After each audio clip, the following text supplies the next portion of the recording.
우리 오늘 잠언 30장에 있는 말씀부터 함께 살펴보고자 합니다. 그 잠언 30장은 그 1절을 보면 이 말씀은 야게의 아들 아굴의 잠언이다 하고, 그 여태까지 잠언과는 전체적으로 격을 좀 달리하는 그런 내용입니다.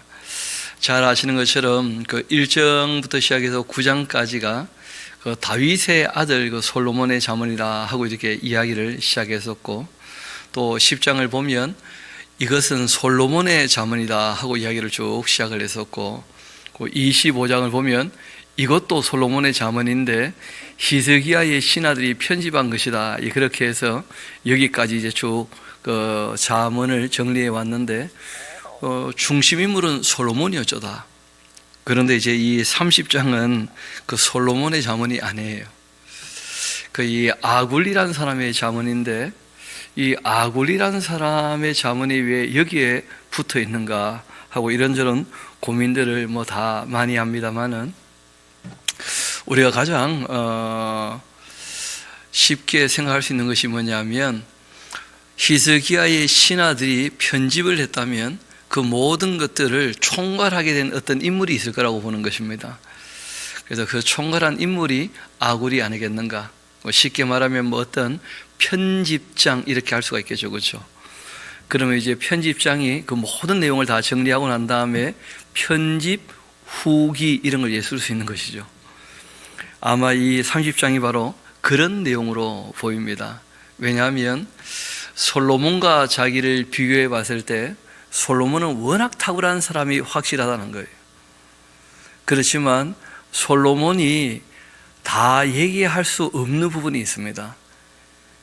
워낙 이 사람은 뛰어난 사람이기 때문에 평범한 사람들에 대한 이야기를 좀 남겨놔야 되거든요. 솔로몬은 워낙 탁월한 입장, 또 리더의 입장에서 여러 가지 얘기를 많이 하게 되었었는데, 그런 것이 아니라 그 일반적으로 살아가는 그 모든 백성들도 가져야 되는 그 지혜가 꼭 있어야 될 것이다 하고 이제 이 아굴이 얘기를 합니다. 그 아굴의 잠언도 그 하나님의 당연히 율례와 법도 아래에서 또 인간의 이 양심을 바탕으로 해서 그 이야기하는 지혜이기 때문에 그 맥락은 똑같지만은 그 격이 다르다 하는 것은 솔로몬하고 이제 이 아굴하고 그 신분이나 뭐 지위나 지혜에 있어서 큰 차이가 있기 때문에 그런 말씀을 드린 것이죠. 우리 30장 그 아굴의 잠언 제가 한번 읽어 드리겠습니다. 그 내용은 뭐 그리 어렵지는 않습니다. 이 말씀은 야게라는 사람의 그 아들 아굴의 잠언인데, 그가 아마 자기 자녀의 모양이죠, 그렇죠? 이데엘, 곧 이 이데엘과 그 우갈에게 이런 것이다 하면서 이야기를 시작합니다. 나는 다른 사람에게 비교한다면 짐승일 것이다 하면서 이 솔로몬과 자기를 비교하게 된 것이죠. 워낙 솔로몬 탁월한 사람이니까 내게는 사람의 총명이 있지 않는 것처럼 보인다. 나는 지혜를 배우지도 못하였고 또 거룩하신 자를 아는 지식이 솔로몬에게 비교해서 없다, 뭐 그런 뜻이죠. 없거니와 그렇다고 할지라도 하늘에 올라갔다가 내려온 자가 누구인지, 바람을 그 장중에 모은 자가 누구인지, 물을 옷에 산 자가 누구인지, 땅의 모든 끝을 정한 자가 누구인지, 그 이름이 무엇인지, 그의 아들의 이름이 무엇인지 뭐 너는 아느냐 하면서, 내가 솔로몬에 비교해서 정말 아무것도 아닌 것처럼 여겨지지만, 그러나 솔로몬이라고 해서 모든 걸 다 알 수 있냐, 그런 것은 아니기 때문에 내가 그 첨언을 하는 거다 하고 이제 이야기를 시작하는 거죠. 하나님의 그 말씀은 다 순전하며 하나님은 그를 의지하는 자의 방패가 되신다. 그러니까 너는 그 말씀에 뭘 더하지 말아야 할 것이고, 그가 너를 책망하시겠고 너는 거짓말하는 자가 될까 두렵다 하면서, 이분이 왜 이런 말씀을 굳이 하느냐 하면 솔로몬의 말년을 다 알고 적으시는 거 아니겠어요? 역사를 가지고 다 검증하고 난 다음에 적으시는 거니까. 솔로몬이라는 사람이 지혜가 많았는데 율법을 벗어났다는 거예요. 율법에 자기 아이디어를 많이 뭐 더했는지 아시는 것처럼 결국은 이제 이방 여인들에게 넘어가서 우상을 섬기는 것으로 그 말년이 참 타락을 하고 비참하게 되어지는 것을 이 사람이 역사를 통해 다 알지 않습니까?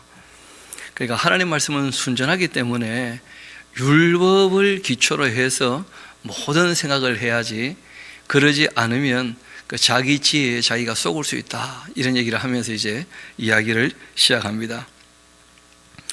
내가 두 가지 일을 주께 구하였사오니 내가 죽기 전에 나에게 거절하지 말아 주옵소서. 제일 먼저 곧 헛된 것, 또 거짓말 내게서 멀리 하여 주시고, 나를 가난하게 마시고 부하게도 마시고 오직 필요한 양식으로 나를 먹여 주옵소서. 이분이 꼭 자기의 삶에 필요한 것이 있다고 한다면 세 가지 정도 지금 얘기한 것이죠. 헛된 것, 거짓말 똑같이 이제 표현을 하고 있습니다만은 우상 숭배와 또 스스로 속으면 하는 말이 다 거짓말이 되고 말죠. 참말이 아니라. 그러니까 이 우상 숭배의 그 헛된 것, 또 이 거짓된 것, 그리고 이제 무엇보다 이 가난하거나 부하거나 그러지 않는 그 일상적인 삶, 필요가 충족되는 삶이면 참 족하겠다, 이런 얘기를 합니다. 그 이유가 있죠. 혹 내가 그 배불러 하나님을 모른다, 여호와가 누구냐 할까, 그게 염려가 됩니다. 그 대표적인 인물이 누굽니까? 솔로몬이죠. 너무 인생 잘 나가다 보니까 뭐 하나님 없어도 사는데 시장 없네 하면서 우상 마음껏 생겼거든요. 혹 또 내가 가난해서 도둑질하고 내 하나님 이름을 욕되게 할까 두렵습니다. 자기의 삶을 자기가 경영할 정도가 못 되면 어쩔 수 없이 남에게 이제 피해를 입히게 되는 일이 있을 수 있는 것이니까 그러지는 않으면 좋겠다 하는 정도로 이제 입장을 정리합니다. 그리고 이제 몇 가지 얘기를 하죠. 너는 이 종을 그 상전에게 비방하지 마라. 그가 너를 저주하겠고 너는 죄책을 당할까 두렵기 때문이다. 남의 인생에 괜히 뛰어들어서 조금 어떤 한 면만 보고 사람을 함부로 평가하고, 특별히 또 그 종을 주인에게 잘못 얘기하면 주인이 잘못된 또 선입관 가지고 오해나 편견에 치우쳐서 종을 괴롭게 할 수 있으니까 너가 뭘 좀 특별한 걸 봤다고 해서 함부로 얘기하지 마라. 말 그대로 아주 단면일 뿐이고 특별한 상황일 가능성이 얼마든지 있기 때문에. 그래서 자기가 본 것이 뭐 다인 줄 알고, 야, 너 이런 거 못 봤지? 이게 원래 그 사람 진짜 모습이다 하면서 자기 진짜 아는 거 하나도 없으면서 너무 함부로 말하는 그런 얘기들이 있을 수 있다는 거예요. 그런 걸 주의하라고 얘기합니다. 또 그 아비를 저주하거나 의미를 축복하지 아니하는 그 무리가 있더라는 거예요. 이 땅에 살아갈 때 악한 사람이 있다는 걸 늘 염두에 둬라. 내가 선하게 대한다고 다 나에게 선하게 대하겠는가? 이 세상 그렇지 않다. 그 정도 인식하라는 거죠. 스스로 깨끗하게 여기면서도 자기의 더러운 것을 씻지 않는 무리도 있다. 이 세상에 악한 사람이 더불어 산다는 걸 꼭 염두에 두고 조심해라. 그 뱀처럼 지혜로워하라 하는 말은 바로 그런 뜻에 있는 것이죠. 눈이 힘이 높고 눈꺼풀이 높이 들린 무리, 아주 교만방자한 사람들도 얼마든지 있다. 앞니는 장거 같고 어금니는 군도 같아 가난한 자를 땅에서 삼키며 궁핍한 자를 사람 중에 삼키는 무리가 있다는 걸 꼭 기억하고 살아가라. 우리가 더불어 살아가는데 이 세상 그렇게 호락호락하지 않고 악당들이 꽤 있다, 꼭 기억해라 하고 이제 부탁을 합니다. 또 그 악당들만 문제가 아니고 자기 속에 일어나고 있는 욕심도 문제예요. 그런 것도 이제 상가라고 부탁을 하죠.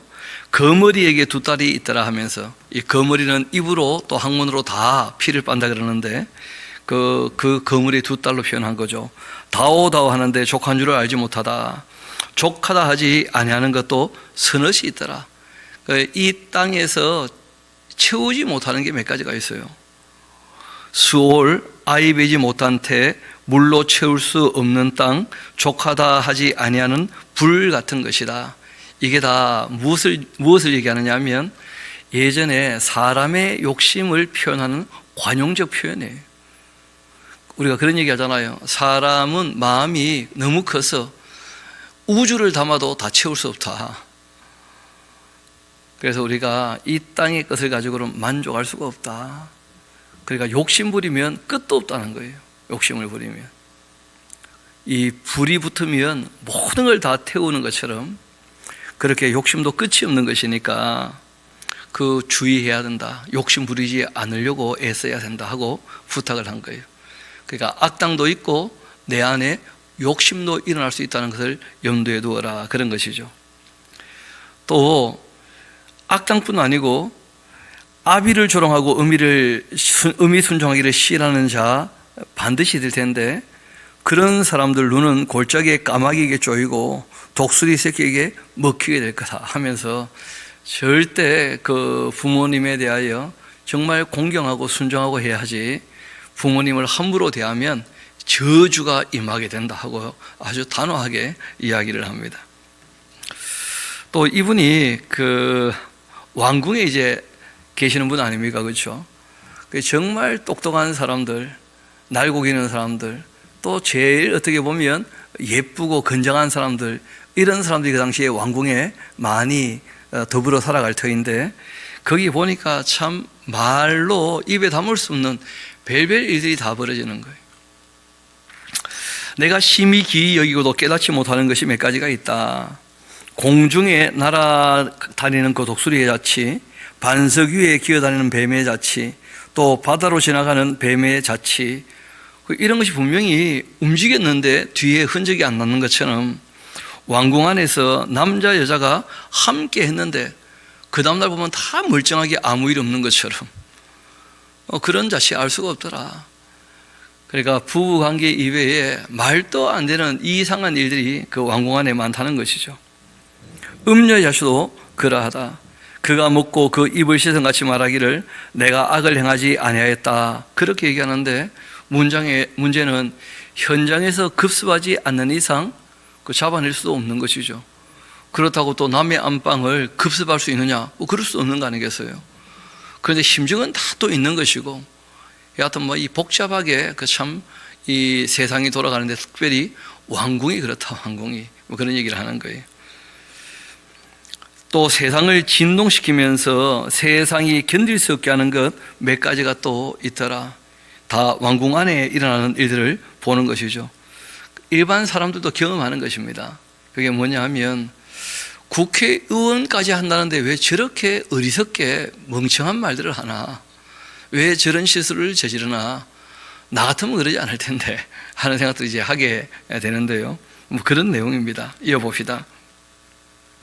그 종이 임금이 된 것, 미련한 자가 음식을 배불리 먹는 것, 미움받는 여자인데 시집을 가는 것, 여종이 주모를 이은 것, 이런 내용은 쉽게 말하면 세상 거꾸로 돌아간다, 우리 그런 표현 종종 하지 않습니까? 그렇게 실력 있고 착한 사람은 오히려 그 공직의 부름을 받지 못하고 욕망이 가득하고 권력을 쥐고자 이전 투구하는 사람들이 권력을 잡게 되고 높은 자리에 오르는 것을 보는 일들을 보게 되거든요. 실력이 있어도 양보하는 사람은 자리에 오를 수 없는 것이니까 그런 걸 보면서 참 이상하다. 그렇다 할지라도 우리는 우리끼리 정신 차리고 살아야 되니까 하고 이제 몇 가지 얘기합니다. 땅에 작고도 가장 지혜로운 것 넷이 있다. 평범한 사람들은 이런 지혜가 필요할 것이다 하고 얘기를 합니다. 힘이 없지만은 먹을 것을 여름에 준비하는 그 개미, 적어도 사람이 자기의 인생을 경영할 때 그 일생 정도를 잘 준비하면서 마지막을 노년을 준비하면서 사는 것, 그게 지혜로운 삶이다, 그런 것이죠. 여름에 겨울을 준비하는 그 개미. 또 약한 종류인데 집을 바위 사이에 짓는 그 사반, 이거는 이제 그 사람들이 관용적으로 늘 쓰는 말인데 이 사반이라는 것이 너구리 어떤 종류라 그래요. 굴을 여러 개 판답니다. 그러니까 사람이 기술을 몇 가지를 좀 가지고 있어야 이 길이 막혔을 때 저렇게 사는 방법을 얻게 된다, 그런 뜻입니다. 그래서 유대인들은 특별히 그 고난의 이 역사가 많았기 때문에 기술을 배우지 않는 것은 도적질을 가르치는 것과 똑같다, 뭐 그런 얘기를 해요. 그래서 자녀들에게 반드시 그 언어 몇 가지, 기술 몇 가지는 꼭 배울 수 있도록 그렇게 한다고 하죠. 바로 그런 얘기입니다. 집을 바위 사이에 짓는 그 사반처럼 약하지만 이런저런 사는 능력이나 기술을 좀 익히고 길러놔야 된다, 그런 것입니다. 또 임금은 없지만 때로 지어나가는 메뚜기, 그 명분이 확실하면 사람들이 함께 모일 때 그 자체가 힘이 된다는 거예요. 뭐 예전에 보면 그 촛불 들고 나와서 사람들이 광장에서 또 뭐 이 6.29선이 나올 수 있도록 60항쟁처럼 백성들이 한마음 한뜻이 돼가지고 그건 너무 잘못되었다, 부당하다 하고 외치고 이제 함께 모이면 그게 큰 힘이 된다는 것이죠. 그리고 또 손에 잡힐만 해도 왕궁에 있는 도마뱀이다. 이건 참 재미있는 얘기인데, 요 왕궁은 왕이 짓지 않습니까? 근데 그 왕궁 안에 보니까 도마뱀도 함께 사는 거예요. 그러니까 우리가 이 땅에 살아갈 때 소유한다는 게 중요한 게 아니고 우리가 누릴 수 있으면 충분하다, 뭐 그런 것입니다. 그래서 요즘에 보면 그 네트워크가 잘 돼 있어서 그 차도 개인 소유보다는 함께 쉐어해가지고 타고 다니는 그런 방향으로 이제 세상이 좀 발전하고 있죠. 실제로는 그게 더 발전하는 그 모습입니다. 그래서 다 소유하기보다는 함께 누리고 다 그냥 지나가는 우리는 나그네 같은 인생이니까 그렇게 우리가 생각을 하고 살아가야지, 다 빈손으로 돌아갈 건데 너무 많은 걸 움켜쥐는 것 어리석은 일이다, 뭐 그런 것입니다. 그래서 자기도 왕궁에 일해 보니까 그 업무 수행하는 사람들 다 왕궁 안에 있는 것이고, 왕은 왕궁을 소유하고 있지만 소유한다고 해봤자 뭐 왕자에 앉아 있는 거 말고 뭐 쓰는 거 별로 없는 것이죠, 뭐 사람이. 그래서 그런 부분에 너무 욕심 부리지 않도록 부탁을 하는 겁니다.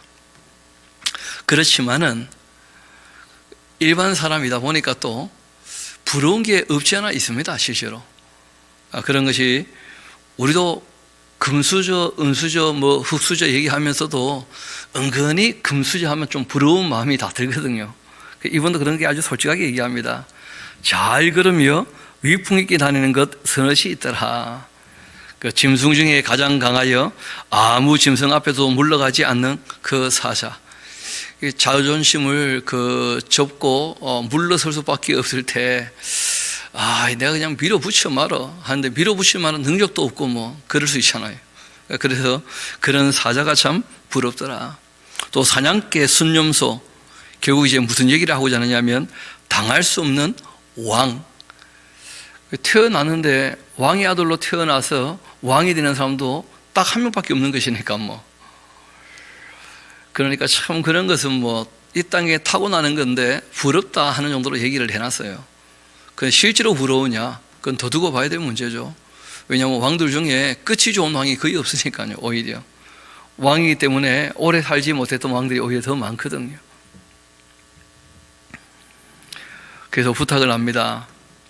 아무리 왕이 부럽다 해도 만일 너가 밀어내서 스스로 높은 채 하였다고 한다면 교만하지 말라고 부탁합니다. 분수에 넘치지 않게.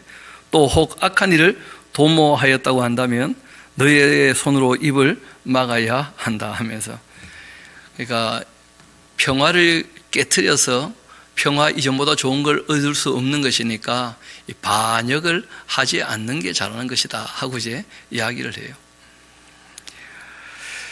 대저젖으면 응긴젖이 되는 것이고 코를 비틀면 피가 나는 것 같이 노를 격동하면 다툼이 나지 않겠는가. 그래서 다툼 없는 삶을 살아가면 좋겠다.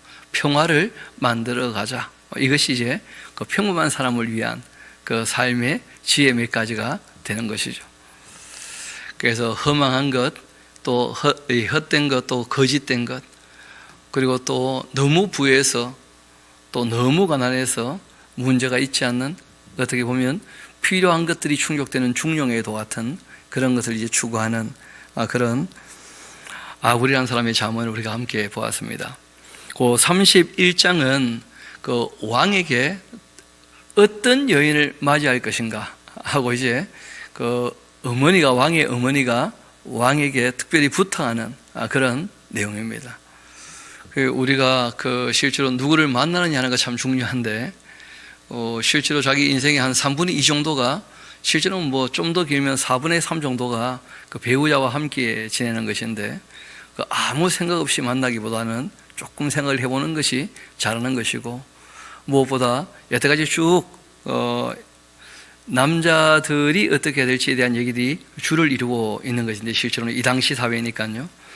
여성들에 대해서도 역할들이 있다는 것을 특별히 또 얘기를 하고 있습니다. 우리 31장 같이 한번 봅시다. 르무엘 왕이 어떤 왕인지 아무도 몰라요. 왜냐하면 이스라엘 역사에 르무엘 왕이라는 왕은 없거든요. 근데 그 뜻이 르무엘 하면 하나님께 속한 자, 그런 정도의 뜻을 갖고 있어요. 그러니까 보편적 어떤 특별한 이름을 들지만 하나님께 속한 사람이라면 이렇게 해야 될 것이고 이런 사람을 만나야 할 거다 하고 이제 얘기한 것으로 이해하면 어렵지 않을 겁니다. 르무엘 왕이 말한 바 그 어머니가 그를 훈계한 자문이다. 하나님께 속한 사람, 좋은 배우자 만나는 그런 은혜가 있다, 그런 얘기도 하시는데, 이어봅시다. 내 아들아, 내가 무엇을 말하랴? 내 태에서 난 아들아, 내가 무엇을 말하랴? 서원대로 얻은 아들아, 내가 무엇을 말하랴? 너의 힘을 여자들에게 쓰지 마라. 한 여자면 충분한 것이니까. 왕들을 멸망시키는 일을 행하지 말아라. 성경이 얘기했죠. 권력을 또는 이제 돈을, 여자를 많이 두면 반드시 망한다. 왕은 그 세 가지를 늘 주의하라고 얘기를 한 것이죠. 또 르무엘아, 포도주 마시는 것 왕들에게 마땅치 않다. 그러니까 르무엘에게 얘기하지만 왕들에게 이렇게 얘기한 거 보면 르무엘이라고 하는 그 이름을 들어서 모든 하나님께 속한 사람이라면 이렇게 해야 한다 하고 이제 얘기하는 양식으로 되어져 있는 것을 우리가 알 수 있습니다. 왕들에게 마땅치 않다. 독주를 찾는 것 주권자들에게 마땅치 않다. 술 마시다가 법을 잊어버리고 모든 공고한 자들의 그 송사를 굳게 할까 염려가 된다. 독주는 죽게 된 자에게, 또 포도주는 마음이 근심한 자에게 주면 족할 거다. 그래서 마음이 너무 괴로우면 한잔 하시고 주무시면 되죠. 그래서 독주는 그런 사람에게 필요한 것이다 하고 얘기를 하는 거예요. 그는 마시고 자기의 빈궁한 것 잊어버리겠고 다시 자기의 고통을 기억하지 아니할 것이다. 시간이 지나야 해결될 문제가 있고 너무 큰 충격이 있을 때는 한 잔 마시고 주무시는 게 나을 거다. 그런 얘기를 언지를 한 것이고, 왕은 그런 일이 있지 않도록 살아야 될 것이고, 특별히 술은 정말 주의해야 된다. 이 정신을 흐리게 하는 것이니까 하고 경고를 하는 겁니다. 또 너는 말 못하는 자, 모든 고동한 자의 송사를 위하여 입을 열어야 한다. 해야 될 일이 있다는 것이죠, 왕이. 너는 입 열어 공의로서 재판하여 공고한 자와 공평한 자를 신원하여 주어야 한다. 항상 성경이 얘기하는 아주 중요한 가치가 공의와 정의, 긍휼과 자비, 그런 것이죠. 다 사회 윤리입니다. 누가 현숙한 여인을 찾아 얻겠는가? 현명하고 정숙한 그런 여자, 그런 값은 진주보다 더하지 않느냐, 당연히. 그런 자의 남편의 마음은 그를 믿게 되고 그녀를 산업이 필요치 아니하게 될 것이다. 그런 자는 살아있는 동안 그 남편에게 선을 행하고 악을 행하지 아니하느니라. 그는 양털과 사물 구하여 부지런히 손으로 일하는 사람이다. 부지런히 손으로 일하는 것이 그게 지혜로운 삶이죠. 옛말에 그런 말이 있습니다. 눈만큼 게으른 게 없고 손만큼 부지런한 것이 없다, 그런 얘기가 있었어요. 눈으로 보면 일이 많아 보여도 손으로 사부작 하면 또 일이 다 해결된다는 거예요. 그래서 실천하는 게 중요하지 눈으로 대충 보고 함부로 얘기하는 거 아무 의미가 없다는 거죠. 일은 해보면 압니다. 또 해보면 또 실력이 자꾸 늘어요. 어떻게 해야 될지를 알게 되고, 주일에 겁먹고 안 해버리면 평생 못하는 사람이 되고 마는 거죠. 그래서 양털과 사물 구하여 부지런히 손으로 일하며, 이때는 다 실을 자아가지고 옷을 만들던 그런 시대니까 그런 말씀을 하죠. 배를 다 짜서 또 상인의 배와 같이 같아서 먼 데서 양식을 가져오기도 하고 밤 새기 전에 일어나 자기 집안 사람들에게 음식을 나누어 주고. 지금 시대가 너무 많이 바뀌었죠. 예전에는 전부 이제 새벽에 일어나서 밥을 짓고 함께 먹을 식탁을 차리고 그렇게 했던 것, 그게 다 이 여인의 아름다운 모습으로 그렇게 얘기하고 있습니다. 또 여종들에게 일을 정하여 다 맡기고 밭을 살펴보고 또 사기도 하고 자기 손으로 번 것을 가지고 포도원을 또 일구기도 하고 힘있게 허리를 묶고 자기 팔을 강하게 하며 자기의 그 장사가 잘 되는 줄을 깨닫고는 밤에 등불을 끄지도 않고 솜으로 손뭉치 들고 손가락으로 가락을 잡고 그는 공고한 자에게 손 펴며 궁핍한 자를 위하여 손을 내미는. 그러니까 실제로 일하는 여성에 대해서 성경은 늘 아름답게 얘기하고 있어요. 사회 진출 뭐 이렇게 이제 얘기할 수도 있겠지만 실제로는 그 가정에서 그 여인이 자기가 해야 될 역할과 함께 조금 더 힘쓰고 애써가지고 누군가를 조금 더 도와줄 만큼 그렇게 하는 여인이라면, 그러니까 부지런한 여자라면 참으로 좋겠다, 뭐 그런 것이죠. 이어봅시다. 20절, 그 공고한 자에게 손을 펴고 궁핍한 자를 위하여 손을 내밀어 주는 그런 사람. 밥을 좀 넉넉히 해서, 옛날 어른들도 다 그런 말씀 하시죠. 뭐 우리 어머니는 뭐 우리 할머니는 동네 거지 빈손으로 보낸 적 한 번도 없다면서 일부러 밥을 더 해가지고 꼭 그분들 챙겨드렸다 하면서, 그런 건 늘 잘하는 것이죠. 정말 칭찬받을 만한 일들인 것이죠. 자기 집 사람들 다 홍색 옷 입었으므로 눈이 와도 그는 자기 집 사람들을 위하여 염려하지 않고 다 따뜻하게 준비를 해놨으니까요. 그는 또 자기를 위하여 아름다운 이불을 짓고 세마포 자색옷 입고 그 남편 그 땅의 장로와 함께 성문에 앉고 사람들의 인정을 받게 되고, 그는 배로 옷 지어 팔며 띠 만들어 상인들에게 맡기며 능력과 종기로 옷 삼고 후일에 웃는 사람이다. 그 젊을 때 고생은 사서도 한다는데, 그 젊을 때 그렇게 애쓰고 수고하면 좀 탄탄하게 자기 자리가 만들어지는 것이니까, 그럼 이제 후일에 다 웃게 되는 것이죠. 나중에 자녀들이 와서 엄마 그때 참 내가 혼날 때는 몰랐는데 지금 생각하니까 너무 고맙다 하면서, 그리고 이제 어머니를 숨기고 늘 삶의 지혜를 또 물어보고, 나도 그 나이 되면 이렇게 하면 되나요? 하고 이제 먼저 살아본 분들에게 인생에 대한 지혜를 여쭈어 볼 수 있는 그런 삶을 사는 것이 잘 사는 것이죠. 뭐.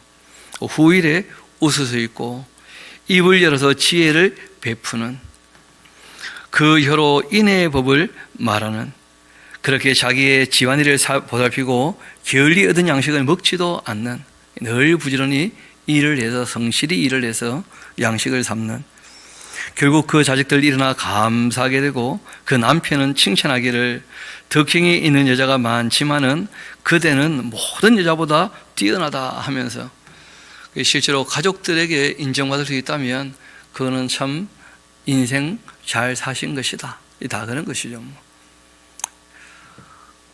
부인도 마찬가지고 남편도 마찬가지고 가까운 사람에게 인정받는다는 것이 참 중요한 일이 됩니다.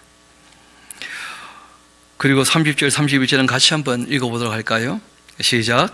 고운 것도 거짓되고 아름다운 것도 헛되나 오직 여호와를 경외하는 여자는 칭찬을 받을 것이라. 그 손의 열매가 그에게로 돌아갈 것이요 그 행한 일로 말미암아 성문에서도 칭찬을 받으리라. 아멘. 그래서 처음 시작할 때도 하나님을 경외하는 것이야말로 지혜의 근본이다, 이렇게 시작을 했는데, 마무리할 때에도 여호와를 경외하는, 남자뿐 아니고 여자 다 마찬가지라는 거예요. 하나님을 경외하기 때문에 하나님이 내신 그 가치를 따라 사는 것 아니겠는가, 그렇게 말씀을 하시고, 하나님께 그렇게 인정받는 사람이라면 그 손의 열매가 헛되지 않고 결국 다 그에게로 돌아가게 될 것이다 하고 말씀하신 것입니다. 우리 이렇게 이 작년에 솔로몬이 썼던 잠언들과 함께 이제 오늘 우리 아굴의 잠언, 그리고 이제 느무엘 왕의 그 어머니가 왕에게 했던, 그러니까 이런 여인을 만나면 참 좋겠다 하는데 말 그대로 아주 이상적인 그런 이야기를 하고 있는 것이고, 또 우리가 나름대로 그 수준에 맞춰가면 참 좋겠죠. 그래서 저는 종종 젊은 부인들에게 부탁을 합니다. 이 잠언이 자녀 양육서이기도 한데 산상수훈과 함께 이 잠언이 31장이니까 매일 한 장씩 같이 또 읽어주고 마음에 새기고, 그럼 꼭 한 달이면 한 번쯤 읽지 않습니까? 그렇죠? 31일은 두 달에 한 번씩 오잖아요.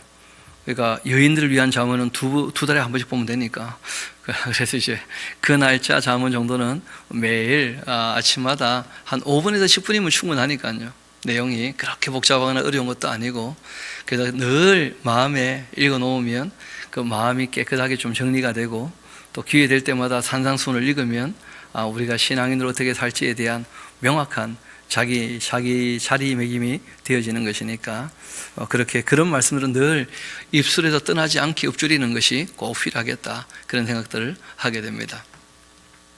그리고 오늘 이제 우리가 전도서를 오늘 내일 이렇게 함께 보게 될 텐데, 차근차근 읽으면서 정리를 해서 설명한 내용들은 이미 저희들이 강독회를 할 때도 쭉 했고, 우리가 아침에는 바르게 읽기, 읽는 데 조금 더 비중을 두려고 합니다.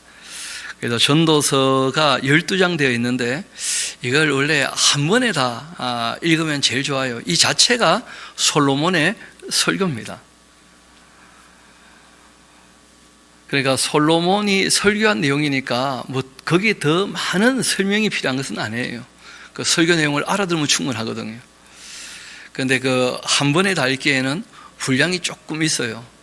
한 시간 안에 다 읽으려면 읽을 수는 있는데 그렇게 읽어서는 내용이 잘 안 들어올 것이고 해서 오늘 한 30분, 내일 한 1시간 정도 하면, 그럼 우리가 차근차근 읽어 나가면서 내용을 마음에 좀 새기는데 그리 어렵지는 않으리라, 그렇게 여겨집니다. 우리 전도서 같이 봅시다. 전도서 하니까 전도 열심히 하라는 말인가? 열심히 해야 됩니다. 실제로 이제 도를 전했다, 그게 설교죠, 설교. 일반 성도님들은 인도, 도 앞으로 이끌어오는 것은 얼마든지 할 수 있죠. 관계 맺는 사람들 중에 이번에 이런 도를 한번 같이 들어보자 하고 이제 얘기할 수 있는 것이고, 전문적으로 그 도에 대해서 전하는 것은 숙련되고 훈련된 사람들이 가능한 것이니까요. 그래서 이 전도서라고 하는 것이 바로 설교입니다, 설교. 그래서 인생에 대해서 솔로몬이 설교한 내용인데, 내용은 의외로 단순해요. 자기가 이것저것 다 해봤는데 죽음을 눈앞에 두고 정말 가치 있는 게 무엇인가를 다시 생각하게 되었다는 거예요. 그러니까 솔로몬의 이 잠언은 인생을 살아가면서 경험하는 많은 일들에 관하여 장래까지 준비하면서 이제 인생을 경영하라, 그런 얘기인데, 문제는 이제 결론에 이르게 되었을 때 인생을 잘 경영했든지 그러지 못하든지 간에 누구나 다 죽음 앞에 딱 서게 되시면 진짜 아무것도 없다는 거예요. 그럴 때 무엇이 영원과 이어질 것인가, 이걸 다시 한번 생각해 보라는 거예요. 그러면 이제 이 삶의 지혜도 또 많이 가치관이 달라지게 되어지고 우선순위가 바뀌게 되는 것을 보게 될 거라는 거예요. 이 땅에서 일생이 다라면 돈이 최고라 해도 누가 뭐라 못할 겁니다, 그렇죠? 근데 우리에게 주어진 이 물질을 어떻게 활용하느냐에 따라서 영생의 문제가 달라진다고 한다면, 그러면 다시 인생에 대한 이 고민을 좀 해봐야 되는 것이니까요. 그래서 우리 앞에 있는 내용들은 결론이 아닙니다. 그리고 12장이 이제 결론이 나오는데 그건 우리가 내일 같이 보면 되겠고, 일단 이 솔로몬이 자기 인생을 다 살고 어떤 얘기를 하게 되었는지를 한번 봅시다. 다윗의 아들 예루살렘 왕 전도자의 그 말씀이다. 전도자가 이르되 헛되고 헛되며 헛되고 헛되니 모든 것이 헛되도다. 관련하고 적어놓으세요. 죽음 앞에서, 이런 것입니다. 죽음을 눈앞에 두게 되었을 때 사람의 생명보다 더 가치 있는 것은 없다는 거예요, 어떻게 보면. 그럼 우리가 일생이 아니라 영생으로 이어져야지 이 일생도 가치가 있는 것이지, 정말 영생으로 이어지지 않는 삶이라면 무슨 의미가 있겠는가, 그런 얘기를 이제 하고자 하는 겁니다. 한 세대는 가고 한 세대는 오되 땅은 영원히 있다. 해는 뜨고 해는 지되 그 떴던 곳으로 빨리 또 돌아가고, 바람은 남으로 불다가 북으로 돌아가고, 이리 돌며 저리 돌아 바람은 그 불던 곳으로 돌아가고, 또 모든 강물은 다 바다로 흘러가고, 그렇지만 그 강물이 바다를 채우지 못하고 강물이 어느 곳으로 흐르든지 그리로 연하여 계속 흘러가더라. 모든 만물이 피곤하다는 것 사람이 말로 다 말할 수 없다. 이 번역이 조금 이상하게 된 거예요. 이런 모든 것은 다 이렇게 흘러간다라고 하는 것, 말하는 것은 피곤한 일이다. 그러니까 말 안 해도 누구나 다 안다는 거예요. 모든 만물이 다 어떻게 된다고요? 시간에 따라 다 흘러가는 거예요. 앞에 얘기했던 이런 만물의 그 모든 내용들, 그거 뭐 말로 해서 뭐 하겠냐? 말만 하면 피곤만 하지. 너무나 당연한 것이니까. 결국 사람은 이 땅에 살면서 자연 앞에서 사람은 어떻게 보면 참 너무 보잘것없는 존재다. 눈은 보아도 족함도 없고 귀는 들어도 가득 차지 않고, 이미 있던 것 후에 다시 있고 이미 한 일 후에 다시 할지라 해 아래 새 것이 없더라. 산천은 의구한데 인걸은 간데 없고 뭐 그런 것이죠. 자연 만물은 늘 움직이듯이 움직이는데 변함없이, 사람은 한 세대가 오고 한 세대는 지나가 버리고, 사람들이 다 무엇인가 만족을 위하여 살아보는데 그 눈도 귀도 채울 수 있는 것은 아무것도 없고, 그런데 다음 또 태어난 사람은 또 이 땅에서 만족을 찾아 열심히 살아보는데 그 만족할 수 있는 게 있겠느냐, 이 땅에. 왜 이분이 이런 얘기 하느냐면, 본인이 마음에 원하는 거 다 해봤다는 것이거든요. 그런데 만족이 안 되더라는 거예요. 게다가 안타까운 것이 시간 지나니까 늙게 되고 죽음이 눈앞에 있더라는 거예요. 죽음이. 이게 무엇인가? 뭐 그런 것이죠. 지금 이어봅시다. 이미 있던 것 후에 다시 있고 이미 한 일 후에 다시 할지라 해 아래 새 것이 없나니 무엇을 가리켜 이르기를 보라 이것이 새 것이라 할 것이 있겠느냐. 우리가 있기 오래전 세대들에게도 이미 다 있었던 것이다. 이전 세대들 기억됨이 없으니 장래 세대도 다 그 후 세대들과 함께 기억됨이 없을 것이다. 1장 12절 이제 이어봅시다. 전도자는 예루살렘에서 이스라엘 왕 되어가지고 마음 다 하면서 지혜를 써서 하늘 아래에서 행하는 모든 일을 연구하면서 살펴봤는데 참 이는 괴로운 것이더라. 모르면 그냥 편안한데 해 아래 일어나는 일들을 알면 알수록 괴롭다는 거예요. IT 지진으로 2,000명 넘게 지금 죽었다는 얘기 들었지 않습니까? 참 모르면 속 편한데 그런 얘기 들으면 뭐 어찌해야 될지도 모르겠고 마음은 아프고 뭐. 터키나 일본에 그 홍수가 져가지고 그 많은 피해가 있다는 얘기 전해 듣게 되어지면 그 우리가 어찌 할 수 있는 거 아무것도 없는데 그 아는 바람에 너무 마음이 무겁고 너무 어려운 거예요. 힘들고. 이번에 그런 얘기예요. 연구하고 살펴보면 살펴볼수록 참 괴로운 것이다. 하나님이 인생되기 주사 수고하게 하신 것인데 내가 해 아래에서 행하는 모든 일을 다 보고 있다. 보라 모두 다 헛되어 바람을 잡으려는 것이다. 구부러진 것도 곱게 할 수가 없고 모자란 것도 셀 수가 없더라. 사람이 젊을 때는 세상을 한번 바꿔보겠다 하다가 세상은 고사하고 이제 나이가 들수록 나라도 바르게 좀 해야지 하고 이제 바뀌나 그러지 않습니까? 내가 내 마음속으로 말하여 이르기를 보라 내가 크게 되고 지혜를 더 많이 얻었으므로 나보다 먼저 예루살렘에 있던 모든 사람들보다 낫다 그렇게 했는데 내 마음이 지혜와 지식을 많이 만나보았기 때문이었다. 내가 다시 지혜를 알고자 하며 미친 것들과 미련한 것들까지 알고자 해서 마음을 썼다. 이분이 심리학까지 공부했다는 거예요. 사람의 마음까지 다 살펴봤다는 거죠. 그런데 이것도 바람을 잡으려는 것인 줄 깨닫게 되었다. 지혜가 많으면 번뇌도 많아지고 지식을 더하는 자 근심도 더하게 되더라. 옛날에 뭐 모를 때는 그냥 더러운 손을 뭐 집어먹어도 아무 문제 없는 것처럼 여겨졌는데 뭐 좀 아니까 이제 손 씻어야 되고 문제는 이게 또 지나친 사람들은 또 이 병이 돼가지고 또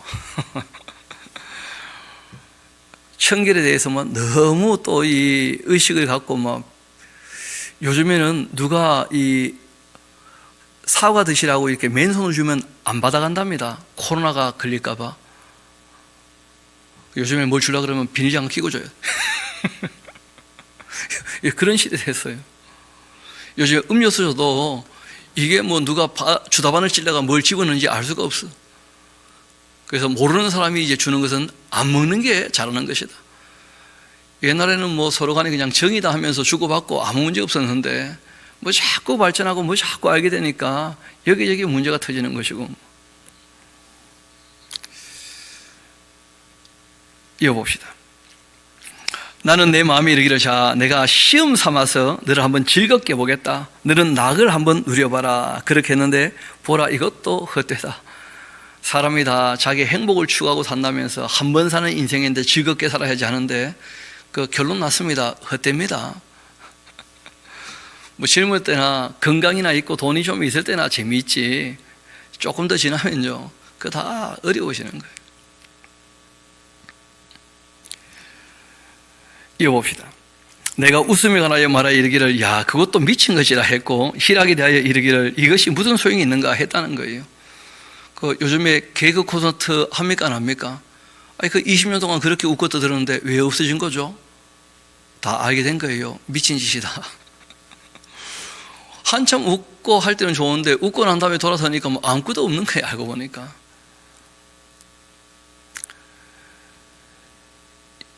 내가 내 마음으로 깊이 생각하기를 내가 어떻게 하여야 내 마음을 지혜로 다스리면서 또 술로 한번 내 육신을 즐겁게 해볼까. 또 내가 어떻게 하여야 천하 인생들이 그들의 인생을 살아가는 동안 어떤 것이 선한 일인지를 알아볼 때까지 내 어리석음을 꼭 붙잡아 둘까 하면서 하나님께서 이미 참되고 선하고 의로운 것을 다 말씀하셨는데 그런데 그걸 제껴놓고 내가 경험해서 한번 다 알아보겠다면서 그래서 이제 온갖 세상 일들 다 해왔다는 거 아니겠어요? 특별히 이제 쾌락을 추구하는 일에 있어서. 왜냐하면 사람이 즐겁고 행복한 게 선하다고 보통 생각하거든요. 나를 괴롭게 하면 그거 악한 것이고. 그래서 한번 그 즐거움, 기쁨의 끝을 한번 맛보려고 이분이 애써봤다는 거예요. 그런데 그게 있느냐는 거예요, 이 땅에. 그리고 그것이 얼마나 오래 누릴 수 있겠냐는 거예요. 다 잠시 뭐 맛보는 것처럼 보이면 끝나버리고 지나가 버리고. 이어봅시다.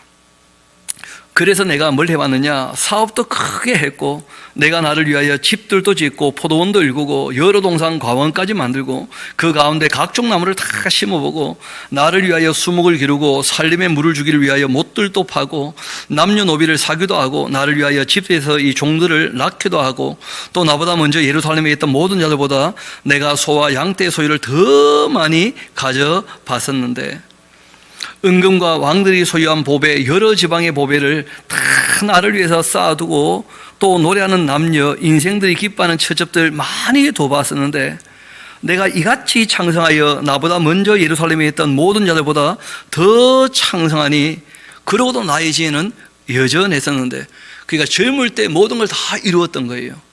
젊은데 권력도 있고 돈도 있고 건강이 있고 하니까 뭐 얼마나 즐겁겠는가 싶었다는 거죠. 그렇게 내 지혜도 내게 여전했는데 무엇이든지 내 눈이 원하는 것 내가 금하지 않고 무엇이든지 내 마음이 즐거워하는 것 내가 막지 않았었는데 이는 나의 모든 수고를 내 마음이 기뻐하였기 때문이다. 보는 그것이 자기에게 가장 선한 것이라고 생각했다는 거예요. 자신의 그 기쁨을 한번 추구해보자 하면서 이것은 나의 모든 수고로 말미암아 또 얻은 몫이기도 하다. 내가 지혜로워서 내가 권력이 있어서 내가 수고해서 다 얻은 것이니까. 그리고 이제 이분이 이런 얘기합니다. 우리 11절 같이 한번 읽어봅시다. 시작.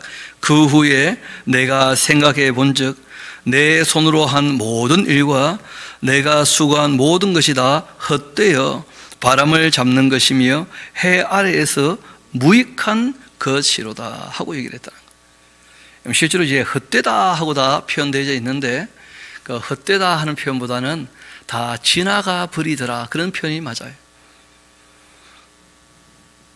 그러니까 영원히 그렇게 살 수 있다면요 좀 입장 다를 수 있을 텐데 잠시 누리고 다 지나가 버리는 것이고 그 다음에는 뒤치다거리가 남아있고 뭐 그런 것이죠. 파티 해봐요. 파티 즐거운데 그 다음 뒷정리하려고 생각해봐요. 그거 좀 만만한 일이 아니거든요. 헤아리다 참 무익하더라. 내가 돌이켜 지혜와 망령됨과 어리석음을 보게 되었는데 왕 뒤에 오는 자는 무슨 일을 행할까? 이미 행한 지 오래전에 이 일일 뿐이다. 내가 보니 지혜와 우매보다 뛰어남이 빛이 어둠보다 뛰어남 같고 또 지혜자는 그 눈이 그 머릿속에 있으니까 그 지혜로운 사람은 생각하는 것을 다 눈앞에다 실현시킬 줄 안다는 거예요. 우매자는 어둠 속에 다녀요. 자기가 하고 싶어도 뭘 어떻게 해야 될지 아무도 모르니까 그들 모두가 그런데 당하는 일이 결국 죽음 앞에서 똑같더라는 거예요. 나도 깨달아 알게 되었다. 그러니까 이분이 이제 나이가 좀 들으셔서 죽음이 눈앞에 오게 되니까 여태까지 살았던 삶을 되돌려 생각해 보면서 이 땅의 것만 추구했던 그 삶이 후에 막급하 사는 거예요. 다 지나가 버린 것이었고 그것은 헛된 것일 수밖에 없었고 영원과 이어지는 것이 아니라고 한다면 그게 무슨 의미가 있겠는가? 그걸 이제 이분이 죽음 앞에서 다시 한번 생각하게 된 것이었죠. 이어봅시다. 내가 내 마음속으로 이르기를 우매자가 당한 것 나도 당하리니 나에게 지혜가 있었다 한들 내게 무슨 유익이 있겠는가 하였도다. 이에 내가 내 마음속으로 이르기를 참 이것도 헛되구나. 지혜자도 우매한 자와 함께 영원하도록 기억함을 얻지 못하느니 후일에는 모두 다 잊어버린 지 오래일 것임이라. 오호라 지혜자의 그 죽음이 우매자의 죽음과 일반이지 않는가. 다 죽음 앞에서 모든 사람이 공평하더라. 이러므로 내가 사는 것 미워하게 되었다. 참 어린애 같은 마음이죠. 산에 올라갔다가 내려오니까 그 아들내미 중에 하나가 내려올 거 왜 올라가서요? 힘들어 죽겠는데 하면서 그 사람들이 그럴 수 있다는 거예요. 어차피 죽을 건데 왜 사는가? 고민하게 되거든요. 실제로는 또 그런 고민들을 하기도 하고요. 이 땅의 삶은 영생과 이어지는 겁니다. 그래서 이분이 얘기를 해요. 내가 사는 것을 미워하게 되었다. 이는 해 아래서 하는 일 내게 괴로운 뿐이었고 모두 다 헛되어 바람을 잡으려는 것이었기 때문이었다. 그러니까 즐겁다 여겼지만 지나가 버리고 되돌아보니까 그 괴로운 일이었다는 거예요. 왜냐하면 자기의 만족이나 즐거움만 추구했던 것이 실제로는 많은 사람에게 괴로움을 안겼고 힘들게 한 것을 비로소 알게 된 거예요. 더불어 사는 것이거든요. 이분이 뭐 돈이 있고 권력이 있고 지혜가 있고 하니까 자기 마음이 원하는 걸 다 해봤는데 그것 때문에 주변 사람들이 너무 힘들었어. 알고 보니까 역사에서 반증하지 않습니까? 당신 아버지 때문에 우리가 너무 고달픈 인생을 살았다. 그런 것이거든요. 솔로몬이 이제 늙어서 돌이켜보니까 그런 게 보이는 거예요. 이어봅시다. 내가 해 아래에서 내가 한 모든 수고를 미워하고 하게 되었다. 이는 내 뒤를 이을 이에게 남겨주게 됨인데 그 사람이 지혜자일지 우매자일지 누가 알려마는 내가 해 아래에서 내 지혜를 다 여수가 모든 결과 그가 다 관리하게 될 테니까 참 이것도 헛된 일이다. 그 사람이 내일 일을 알지 못하고 관계를 맺어도 그 사람 누군지 다 알지 못하고 또 자기 자녀를 양육해서 자기 뒤를 잇게 했지만 잘 아시는 것처럼 제일 똑똑한 게 르호보암이라고 하는 멍청한 사람이었거든요. 근데 그 사람이 이제 솔로몬 왕국을 다 이어받아 다스리게 되는데 뭐 바로 그냥 얼마 못 가서 나라가 쪼개지지 않습니까? 어디서 가지고. 그러니까 뭐 넘겨준다는 게 또 무슨 의미가 있냐 그래. 이 땅에서. 이러므로 내가 해 아래서 한 모든 수고에 대하여 내가 내 마음에 참 큰 실망을 하게 되었다는 거예요. 어떤 사람은 그 지혜와 지식과 재주를 다하며 수고했어도 그 얻은 것은 수고하지 아니한 자에게 그 몫으로 넘겨주는 것도 있더라. 이 땅에 보니까 참 불합리한 일들도 많더라는 거예요. 보니까 이것도 헛된 것이며 큰 악이다. 사람이 해 아래에서 행하는 모든 수고, 마음에 애쓰는 것 무슨 소득이 있겠는가? 일평생에 근심하며 수고하는 것 슬픔뿐이라. 그 마음이 밤에도 쉬지 못하나니 이것도 헛되도다. 그래서 이분이 이런 얘기합니다. 이 땅에 우리가 살아갈 때 더불어 함께 먹고 마시며 기뻐했던 시간만큼은 서로 사랑하고 기쁨을 누렸던 시간이고 즐거운 시간이니까 그런 정도 추억으로 좀 남아있는 것이고, 나머지는 별로 그렇게 좋은 기억으로 남는 게 없더라는 거예요. 뭐 대단한 일을 하면 그 일을 해놓고 난 다음에 막 행사할 때는 기분 좋은데 조금 지나면 너무 큰 일을 했기 때문에 그 일로 말미암아 눈물 흘린 사람들 많거든요. 그런 사람들이 또 여기저기 민원 놓고 하기 시작하면 뭐 그럴 때부터 골치 아픈 거라. 덩치가 클수록 민원은 많으니까 더 골치 아파지고, 그런 일들을 솔로몬이 많이 경험을 하는 거죠. 우리 24절부터 26절까지 같이 한번 읽어봅시다. 시작. 사람이 먹고 마시며 수고하는 것보다 그의 마음을 더 기쁘게 하는 것은 없나니 내가 이것도 본즉 하나님 손에서 나오는 것이로다. 먹고 즐기는 일을 누가 나보다 더 해보았으리야. 하나님은 그가 기뻐하시는 자에게는 지혜와 지식과 희락을 주시나 죄인에게는 노고를 주시고 그 모아 쌓게 하사 하나님을 기뻐하는 자에게 그가 주게 하시지만 이것도 헛되어 바람을 잡는 것이로다. 그래서 이분이 이런 얘기를 합니다. 다 지나고 보니까 때가 있더라. 그 때에 맞게 좀 철든 인생을 살아야 되는데 자신 인생 돌아보니까 너무 철없이 살았다는 거예요. 너무 철없이. 해야 될 때 그 일을 잘 했어야 되는데 자기 만족만 위해서, 행복만, 기쁨만 위해서 일하다 보니까 그 때를 놓친 게 많았던 거죠. 범사의 기한도 있고 천하만사에 다 때가 있더라. 태어날 때가 있으면 죽을 때가 있고, 무엇을 심으면 심은 것 다 거두어들일 때가 있고, 죽일 때가 있고 치료할 때가 있고, 헐 때도 있고 세울 때도 있고, 또 울 때가 있고 웃을 때가 있고, 슬퍼할 때가 있고 춤출 때가 있고, 돌 던져버릴 때가 있고 돌 거둘 때가 있고, 안을 때가 있고 아는 일을 멀리할 때가 있고, 찾을 때가 있고 잃을 때가 있고, 지킬 때가 있고 버릴 때가 있고, 찢을 때가 있고 꿰맬 때가 있고, 잠잠할 때가 있고 말할 때가 있고, 사랑할 때가 있기도 하고 미워할 때가 있고, 전쟁할 때가 있고 평화할 때가 있더라. 일하는 자가 그 수고로 말미암아 무슨 이익이 있겠는가? 하나님께서 인생들에게 노고를 주사 애쓰게 하신 것을 내가 보게 되었다. 그 창세기 3장을 깨닫게 된 거죠. 그 에덴 동산에서 쫓겨날 때 하나님께서 하신 말씀이 바로 그 말씀이었죠. 너 이마에 땀을 흘러야 먹을 양식을 얻게 될 거다. 왜냐하면 에덴 동산에 너무 풍요로우니까 죄만 짓고 사는 거라. 하나님이 하지 말라는 그 선악과 따먹어가지고 교만하게 되어서, 그래서 너가 선을 행하고 일을 해야 그 죄를 안 짓지 않겠는가. 그러니까 한번 열심히 이 땅에서 땀 흘리며 살아봐라. 그렇게 하셨다는 거예요. 솔로몬이 하나님께서 왜 그렇게 하셨는지 다시 한번 생각해 보게 되는 거예요. 자기가 무슨 일이든 다 할 수 있는 인생을 살아봤는데 성실하게 자기 일을 감당하지 않으면 결국은 헛된 인생 살 수밖에 없는 거죠. 나중에 이제 사람의 본분을 밝히는 것이 딴 게 아닙니다. 하나님을 경외하면서 그 계명을 지키는 것, 그 계명이 곧 사랑하라 하신 것이거든요. 사랑하는 방법으로 이제 주신 것이니까 우리의 사명이 알고 보면 서로 사랑하라 하신 것이 우리에게 부여하신 사명이에요. 진리를 따라서. 그래서 그러한 삶이 이제 영생과 이어져 있는 것이고, 시간 안에 사는 것은 다 지나가 버리기 때문에 헛될 수밖에 없다는 거예요. 그래서 시간이 끝나게 되면 영원으로 귀독되게 될 텐데, 그 영원한 삶에 대하여 우리가 이 땅에서 준비해야 되지 않는가, 이거 얘기를 이제 이분이 하고자 하는 것입니다. 이어봅시다.